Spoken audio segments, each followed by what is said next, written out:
யாக்கோப்பு எழுதிய திருமுகத்திலிருந்து வாசகம். அதிகாரம் 2. ஏழைகளை மதித்தல். என் சகோதர சகோதரிகளே, மாட்சிமிக்க நம் ஆண்டவர் இயேசு கிறிஸ்துவினிடம் நம்பிக்கை கொண்டுள்ள நீங்கள் ஆள் பார்த்து செயல்படாதீர்கள். பொன் மோதிரமும் பளபளப்பான ஆடையும் அணிந்த ஒருவரும் அழுக்கு கந்தை அணிந்த ஏழை ஒருவரும் உங்கள் தொழுகை கூடத்தினுள் வருகிறார் என வைத்துக் கொள்வோம். அப்போது நீங்கள் பளபளப்பான ஆடை அணிந்தவர் மீது தனி கவனம் செலுத்தி அவரை பார்த்து, தயவு செய்து இங்கே அமருங்கள் என்று சொல்கிறீர்கள். ஏழையிடமோ அங்கே போய் நில் என்றோ அல்லது என் கால் பக்கம் தரையில் உட்கார் என்றோ சொல்கிறீர்கள். இவ்வாறு உங்களுக்குள்ளே வேறுபாடு காட்டி தீய எண்ணத்தோடு மதிப்பிடுகிறீர்கள் அல்லவா? என் அன்பார்ந்த சகோதர சகோதரிகளே, நான் சொல்வதை கேளுங்கள். உலகின் பார்வையில் ஏழைகளாய் இருப்பவர்களை நம்பிக்கையில் செல்வர்களாகவும் தம் மீது அன்பு செலுத்துபவருக்கு வாக்களிக்கப்பட்ட அரசை உரிமை பேராக பெறுபவர்களாகவும் கடவுள் தேர்ந்து கொள்ளவில்லையா? நீங்களோ ஏழைகளை அவமதிக்கிறீர்கள். உங்களை கொடுமைப்படுத்தி நீதிமன்றத்துக்கு இழுத்து செல்வோர் யார்? செல்வர் அல்லவா? கடவுள் உங்களுக்கு கொடுத்துள்ள நற்பெயரை பழிப்பவர்களும் அவர்கள் அல்லவா?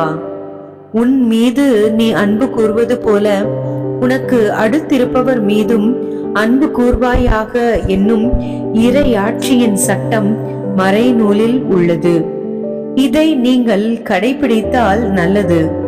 மாறாக நீங்கள் ஆள் பார்த்து செயல்பட்டால் நீங்கள் செய்வது பாவம்.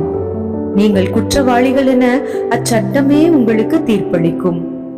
ஒருவர் சட்டம் ஒன்றில் மட்டும் தவறினாலும் அவர் அனைத்தையும் மீறிய குற்றத்துக்கு உள்ளாவார். ஏனெனில் விபசாரம் செய்யாதே என்று கூறியவர் கொலை செய்யாதே என்றும் கூறியுள்ளார். நீங்கள் விபசாரம் செய்யாவிட்டாலும் கொலை செய்வீர்கள் என்றால் சட்டத்தை மீறியவர்கள் ஆவீர்கள்.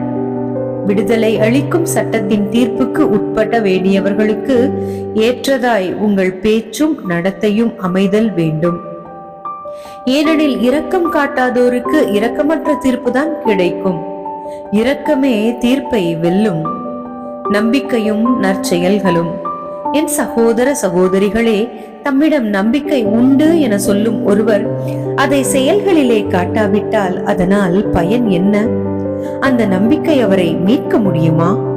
ஒரு சகோதரன் அல்லது ஒரு சகோதரி போதிய உடையும் அன்றாட உணவும் இல்லாதிருக்கும் போது அவர்கள் உடலுக்கு தேவையானவை எவற்றையும் கொடாமல் உங்களுள் ஒருவர் அவர்களை பார்த்து, நலனே, சென்று வாருங்கள், குளிர் காய்ந்து கொள்ளுங்கள், பசியாற்றிக் கொள்ளுங்கள் என்பார் என்றால் அதனால் பயன் என்ன?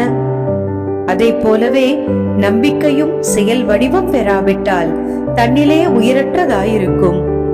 ஆனால் ஒருவரிடம் நம்பிக்கை இருப்பது போல இன்னொருவரிடம் செயல்கள் இருக்கின்றன என யாராவது சொல்லலாம். அதற்கு என் பதில், செயல்கள் இன்றி எவ்வாறு நம்பிக்கை கொண்டிருக்க முடியும் என காட்டுங்கள். நானோ என் செயல்களின் அடிப்படையில் நான் கொண்டுள்ள நம்பிக்கையை உங்களுக்கு காட்டுகிறேன். கடவுள் ஒருவரே என்பதை நீங்கள் நம்புகிறீர்கள், நல்லதுதான். பேய்களும் கூட அவ்வாறு நம்பி அச்சத்தால் நடுங்குகின்றன. அறிவிலிகளே, செயலற்ற நம்பிக்கை பயனற்றது என நான் எடுத்து காட்ட வேண்டுமா? நம் மூதாதையாகிய அபிரஹாமை பாருங்கள். தன் மகன் ஈசாக்கை பீடத்தின் மேல் பலி கொடுத்த போது அவர் செய்த செயல்களினால் அல்லவோ கடவுளுக்கு ஏற்புடையவரானார்.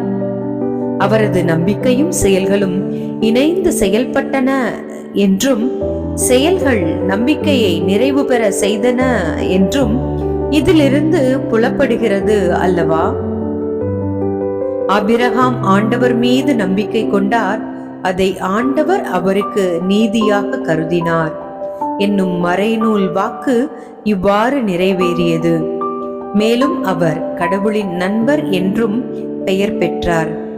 எனவே மனிதர் நம்பிக்கையினால் மட்டுமல்ல செயல்களினாலும் கடவுளுக்கு ஏற்புடையவராகின்றனர் என தெரிகிறது. அவ்வாறே ராக்காபு என்னும் விலை மகள் தூதர்களை வரவேற்று வேறு வழியாக அனுப்பிய போது செயல்களால் அல்லவா கடவுளுக்கு ஏற்புடையவரானார். உயிர் இல்லாத உடல் போல செயலில்லாத நம்பிக்கையும் செத்ததே. ஆண்டவர் வழங்கும் அருள்வாக்கு. இறைவா உமக்கு நன்றி.